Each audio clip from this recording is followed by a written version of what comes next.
करणाऱ्या माझ्या सावित्रीबाई फुले यांच्याही पवित्र प्रतिमेचं पूजन या ठिकाणी मान्यवरांच्या हस्ते होतंय। जोरदार टाळ्यांनी या सोहळ्याचं स्वागत करायचं आहे।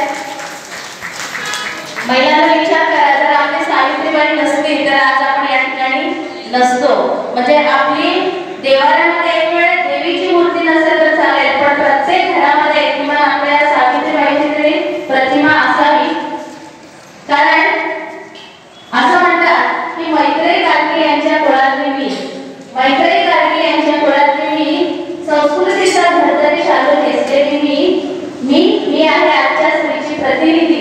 आणि हे प्रतिनिधित्व देण्याचं काम आज आपल्याला या सावित्रीबाई फुलेंमुळे मिळालेलं आहे। आणि त्याचबरोबर कोण कोणासाठी करतोय, पण आपल्या सुमन साळी मॅडम यांनी जो वारसा चालवला, तो वारसा त्यांच्या दोन कन्या म्हणजे प्राध्यापिका प्रेमलताई वसंतराव साळी या याच्या सेक्रेटरी आहेत, त्याचबरोबर महाराष्ट्र महिला प्रदेशाध्यक्ष अखिल भारतीय ओबीसी महासंघ राष्ट्रीय बिल्डर सेवा संघामध्ये त्या निधीने काम करतात। त्याचबरोबर त्यांची दुसरी कन्या सौ प्रतिभा शिंगारे या डॉक्टर ज्ञानेश्वर मुळे फाउंडेशन मध्ये त्या विश्वस्त म्हणून कार्यरत आहेत। त्याचबरोबर सुमन साळी महिला बालिका संस्थेमध्ये त्या अध्यक्ष पदावर कार्यरत आहेत। म्हणजे या दोन्ही मुलींनी आपल्या आईचा सौ सुमन साळी वहिनी यांचा जो वारसा चालवलेला आहे, खरोखरच त्यांचा हे कार्य वाखाणण्याजोगं आहे। तर यांच्या या कार्याला आपल्या सर्व महिलांचा मानाचा मुद्रा, सर्वांनी जोरात टाळ्या त्यांच्या या कार्याला प्रेरणा देते। मान्यवरांच्या हस्ते या ठिकाणी या दोन दिग्गज महिलांचं त्यांच्या पवित्र हस्ते या ठिकाणी पूजन होते। जय जैसे जोत जगाते चलो, प्रेम की गंगा बहाते चलो।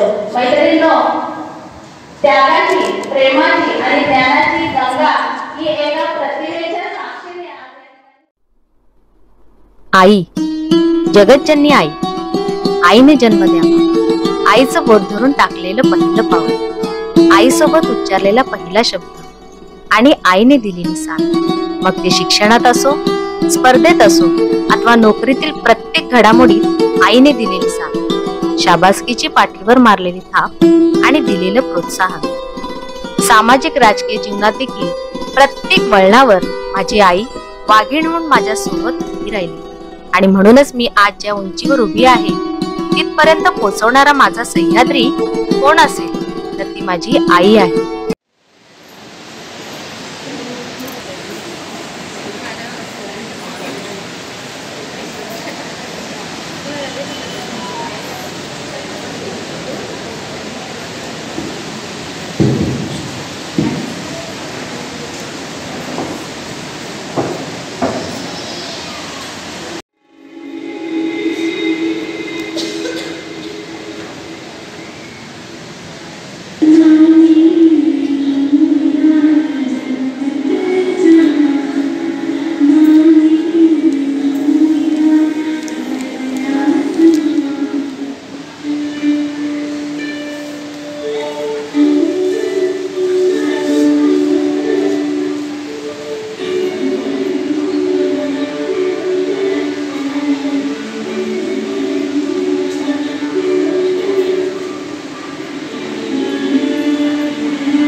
शिवाजी महाराज झाले।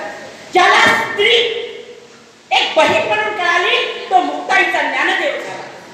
ज्याला स्त्री एक मैत्रीण म्हणून कळाली तो राधेचा श्याम झाला। आणि ज्याला स्त्री म्हणजे स्त्री पत्नी म्हणून कळाली तो सीतेचा राम झाला। हे आपल्याला सगळ्यांना माहित आहे।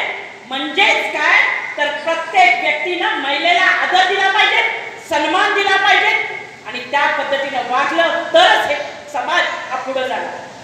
आज महिला स्वतःचा कर्तृत्व सिद्ध करत असताना, कुटुंबाची काळजी घेत असताना कुटुंबाला उभा करते, त्याबरोबर समाजाला उभा करते। कारण की आज 50% महिला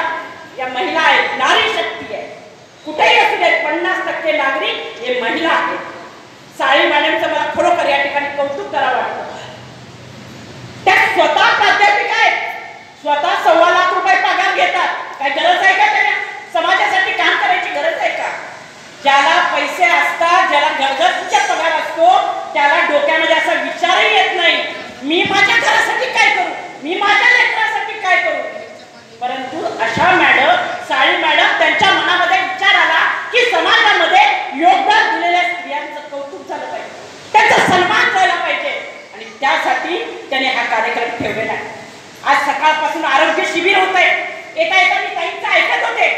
जयश्रीताई बोलत होत्या की आपण स्वतःकडे लक्ष दिलं पाहिजे, स्वतःकडे वेळ दिला पाहिजे आणि ही वेळ देत असताना वेळ येतो कसा आणि निघून कसा जातो हेच कळत नाही. आणि महिलांच्या बाबतीत तरी मुलांना बघा, घरच्या सासू सासऱ्यांना बघा, हे सगळं चालू असतं, स्वतःच्याकडे लक्षच नसतं. पण या ठिकाणी आलेल्या सगळ्या भगिनींना मी सांगते, स्वतःच्या आरोग्याची काळजी घ्या, स्वतःची काळजी घ्या, व्यवस्थित जेवा, स्वतःच्या शरीरातलं रक्त किती आहे हे तपासलं पाहिजे. वारंवार आम्ही वेगवेगळी शिबिरं घेत असतो आणि आपण बघतो की अनेक महिला कॅन्सरग्रस्त झालेल्या आहेत, अनेक महिलांना अनेक व्याधी आहेत. म्हणजेच अजूनही महिला स्वतःकडे लक्ष देत नाही.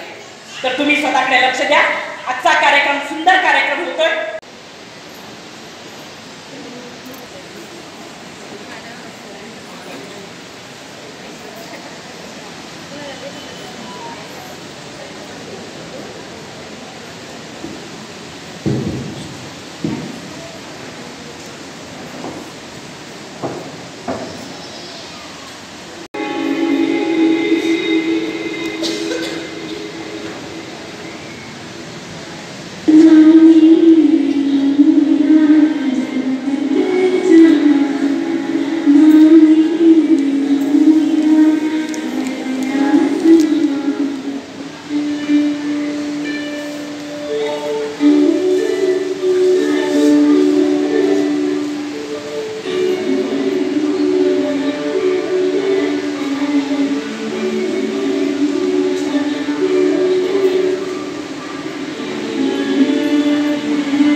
आई, जगतजननी आई, आईने जन्म द्यावा, आईचं बोट धरून टाकलेलं पहिलं पाऊल, आईसोबत उच्चारलेला पहिला शब्द आणि आईने दिलेली साथ.